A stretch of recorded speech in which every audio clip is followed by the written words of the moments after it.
Throughout history, gold has secured its role as a store of value. And no matter what happens in the future, gold will always remain constant, leveling the playing field for all of those in the world of monetary insanity. We're going to talk about that and so much more as we explore.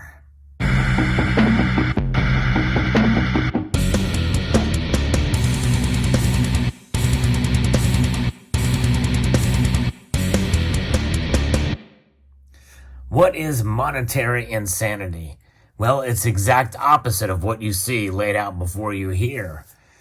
There's so many different designs and forms that gold can come in, but in the end, the metal itself is what gives it value. It gives it strength that has been the store of value for thousands upon thousands of years. And that is unchanging. Central banks know this, as last year they have accumulated more gold than at any other time since 1967. And as of the year recording of this video, that trend is continuing to uptick. Gold's role and importance is quite profound. There are some nations who have surprisingly a lot more gold than other nations.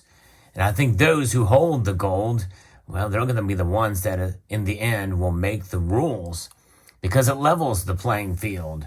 You know, no matter what kind of economy someone has, if they have the leverage of gold in their possession, that's a very powerful thing. And it can buy influence. It can buy goods and services. It can save you from debt. And it can save you from economic hardship. And by the way, it can also save you from your own central bank if you, as a central bank, are holding it. Because central banks, on one hand, very well may be committing monetary crimes by printing their way out of troubles. They exercise modern monetary theory. In fact, I would dare say that the vast majority of the world's central banks are doing that. But on the other hand, they have gold as the ultimate backstop, as the ultimate protection, the ultimate insurance policy. And that's really what it's about. You know, insurance, in a sense, is timeless. The premiums may change with your insurance policy through time, adjusted for inflation, and depending on what kind of emergencies that may creep up. But nonetheless, the insurance policy and the coverage, well, it should largely remain the same. That's how you should look at gold. Gold is the ultimate insurance policy and protection against the instability of the markets that we see today. And what world governments or what world politicians do that are trying to come together with a globalist agenda, or what politicians and leaders in countries around the world do to try to circumvent the people. And but gold is something that nations themselves use as the ultimate backdrop, the ultimate insurance policy against such matters. But you know, we can't rely on our central banks, because here in the United States, we supposedly have over 8,100 tons of this stuff, of gold, to be able to protect us. But the thing is we can't have access to that gold.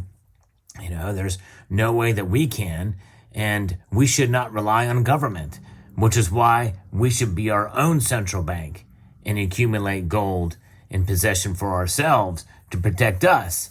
It is the great equalizer, gold is, and this is why I have accumulated gold in a manner such as you see here. And I think when you do buy gold, it teaches you fiscal discipline.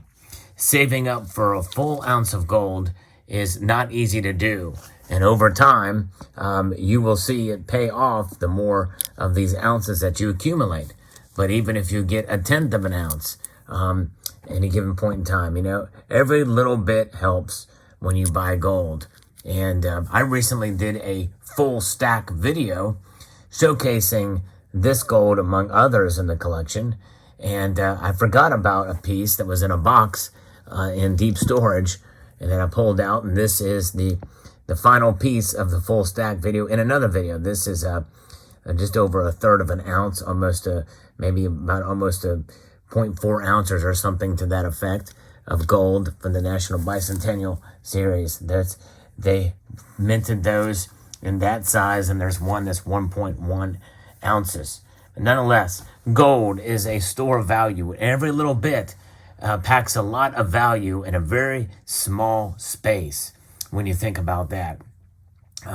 And through the course of time, upon looking through the full stack and seeing some of the pieces there, some of the pieces that I had paid $350 an ounce for, and now you'd be hard-pressed to find any gold for much below $2,000 an ounce these days. Every little bit helps in every form that you buy. And in the end, it's not about getting rich off of gold. It's about wealth preservation. It's about earning money and transferring it from unsound money, known as Federal Reserve notes, dollars, or any other currency that you may utilize, and transferring it to sound money, which indeed is gold. Gold, which is the metal that we know of today that has been known for thousands of years. So even the most modern pieces of gold here are of the same material and recognized back in the Roman times and before in Greek. You know, these pieces of gold here represent timeless value. No matter the date or the strike or the technology used to produce them, they will continue to be stable stores of value for years to come. And you know, depending on how you store your gold, and I encourage you to store it as safely as possible to keep that playing field level so that you can have your gold in your possession for years to come, is to store them in different locations and to be very discreet about having your gold in your possession. And we do that, and also having a lot of protective measures, security systems, and the like. I think that will bode well for you to be protected. That's paramount. Security is the absolutely most important thing when it comes to your wealth and what you have worked hard to earn. And this is an example of that. And so make sure to keep your valuables safe and your family safe. Very, very important. But nonetheless, a level playing field that is really a representation, because what is money? Money represents time. The time you took and the energy you took to earn that money, which some money, again, as I mentioned, is unsound, such as the dollar. Sound money is something that you see here. Gold is the ultimate form of sound money. Some say silver is as well, but I think gold especially is a much more stable store of value, not quite as volatile as silver, which is one reason why I have focused more on gold since around 2017. And, when you think about storage as well, too, it's a lot tougher to store a bunch of silver and it is much easier to store gold because of the value tied to it. Much easier to escape if you need to with your gold than it would be with your silver. So a lot of different things to consider here. But in the end, a level playing field is really profound as we take a gander look at this gold collection here. And that is so important because it puts you equal with somebody else who has gold, no matter what. It's all about, the fungibility and the exchangeability and the recognizability of and that's what gold offers here. And so as you continue to accumulate in your journey of precious metal stacking, gold as a part of that, with every single ounce and tenth of an ounce that you accumulate, you're getting much closer to really being equal with your fellow neighbor, with anybody else, including governments. That's right. Every time you collect and add gold to your collection and to your stack, you are essentially on par with and equal with governments that recognize gold as money.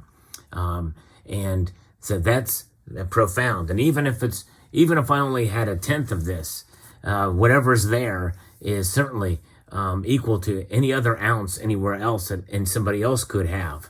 That's just it. Recognizability gold, an amazing metal for sure. And it's something that I will continue to accumulate, and I hope you will as well. And in this day and age, with the gold price, getting above $1,900, just below $2,000 at times, those are very high numbers compared to what we've seen in the past in nominal dollars. Now, adjusted for inflation, gold still has a way to go to reach its all-time high, but nonetheless, it's not terribly far away from it. And I think that's kind of interesting and amazing when you think about it in those terms, that you've got something that really has almost fully achieved its almost all-time record high in nominal dollars, something you don't see very often with silver especially, but and other commodities and the like too. Silver, though, we know, is still the ultimate metal in terms of its versatility and uses throughout history. We've seen that play out as a commodity. Gold, though, on the other hand, is a metal that I think has been kept. It's been stored for much longer than it has been utilized, and much more frequently than it's utilized for other things. The amount of gold that is recognized as a thing of beauty, I think, is something else that is quite profound. Silver being the most reflective, but gold being essentially more beautiful in the end and overall, I feel, when you take a look at the color of it and you look at the varying different designs, the malleability of it, the way to be able to craft into so many different sharp designs on these pieces, I think is quite amazing. And so there you have it. Let me know what your thoughts are about this gold and stacking gold and accumulating gold, and it setting you up as on a level playing field with anybody else that has gold.